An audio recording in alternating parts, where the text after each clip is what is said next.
Chapter 4. Principles of Machiavellianism.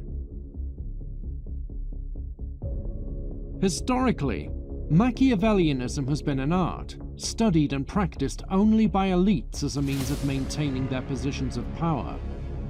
In our day and age, the 48 Laws of Power has done much to wake the masses up to this reality. What follows are a list of principles to keep in mind when mastering Machiavellianism. The words cunning and Machiavellianism will be used interchangeably.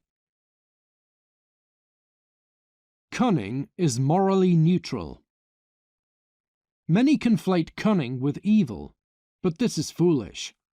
Cunning can be used for good, or for evil, or for purposes that are inconsequential.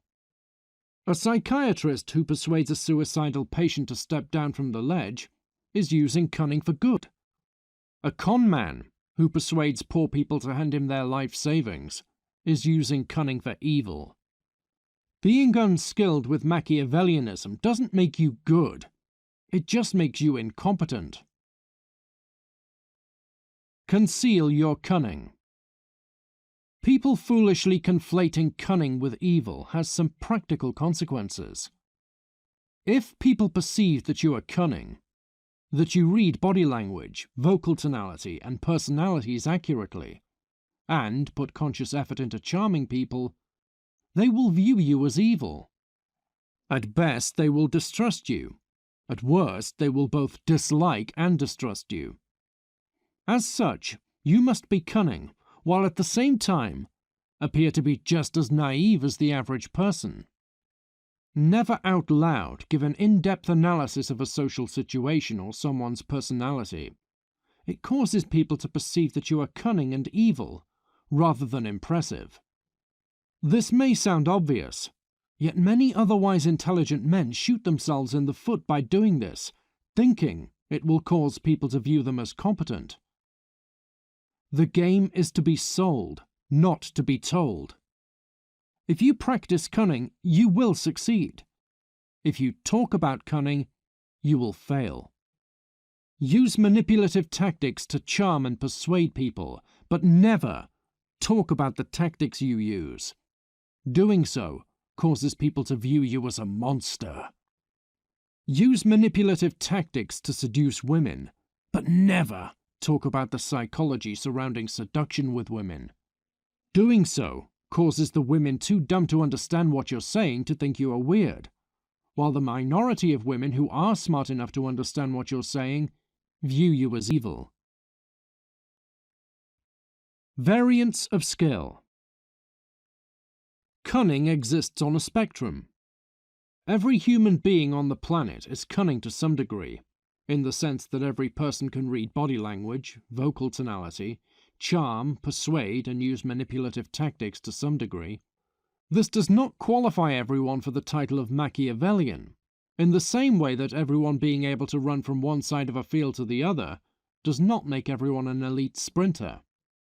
The cunning of the average man is executed with only subconscious awareness, and the cunning of the average woman is executed with semi-conscious awareness. A Machiavellian is someone who regularly makes conscious calculations regarding social interactions and relationships, and who executes manipulative tactics with careful planning beforehand, conscious effort in the moment, and thorough analysis afterwards of what went well and what went badly. In terms of skill, you may notice that the average woman is more cunning than the average man. Women are on average better at reading body language and vocal tonality, charming people, persuading people, lying, and detecting when someone else is lying.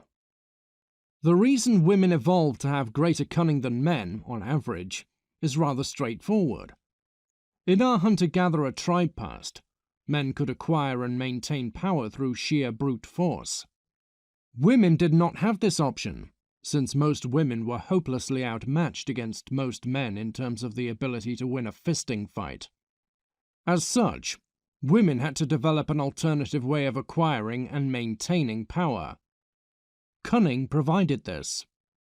Averages aside, variance of cunning is far greater among men than among women, to the point that among the most cunning people on the planet, almost all of them are men, and among the least cunning people, almost all of them are men. The least cunning people are autists. They are hopelessly incapable of reading social cues or manipulating people. Most autists are men. The most cunning people are dark triad men, psychopaths and narcissists, and neurotypical men who have dedicated time to training themselves in the art of cunning, i.e., they spend time reading the 48 Laws, a publication such as this, and practicing in the real world. If you are a Machiavellian, and if you took the time to read a piece like this you probably are, you are likely to make the mistake of assuming everyone else is just as cunning as you are. This could be considered solipsistic cold reading, assuming everyone else is just as X as you are. Know this: when you read people's body language and personalities with razor-sharp accuracy, most people cannot do the same.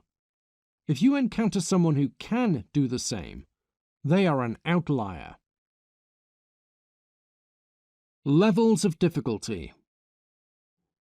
Different venues and situations pose different levels of difficulty in terms of how skilled a Machiavellian must be to attain victory. A person who is cunning enough to succeed with an easy task or in an easy venue is not necessarily skilled enough to succeed in a hard venue. Being a teenage boy who convinces a teenage girl to show up for a date counts as easy, assuming the boy in question is not ugly. Selling a piece of software to a corporation for $100,000 counts as being a task of medium difficulty. Being the CEO of a software startup who persuades venture capitalists to hand over millions of dollars of capital for the sake of expanding the business counts as hard. Even the CEO's task counts as nothing in terms of difficulty compared to what is involved with winning a war. Everyone at the top is cunning. Every person who has ever maintained a position of power has an above-average level of cunning. If ever you meet a powerful person who appears to have an average level of cunning, or who appears to be brazenly naive, they are wearing a mask. Power may be attained with zero cunning, in rare cases where a person simply gets lucky, but it is never successfully maintained without at least an above-average level of cunning. When dealing with average people, the masses, who are only subconsciously or semi-consciously cunning, it is possible to effectively manipulate them with very little effort and calculation. However, when dealing with powerful people, they are all consciously cunning. To manipulate them effectively involves real difficulty. The higher you go up a macro-dominance hierarchy, euphemistically called society, the more cunning and competent the people you deal with will be. Manipulating investment bankers is far harder than manipulating school teachers, just as manipulating noblemen is far harder than manipulating peasants. In life, you have two choices: be an ignorant fool or a brilliant strategist. Buy the audiobook now to learn how to be the latter. Scroll down to find the link in the description. Click on the link. Purchase it now. Listen to the entire audiobook from start to finish. Then, watch your life transform.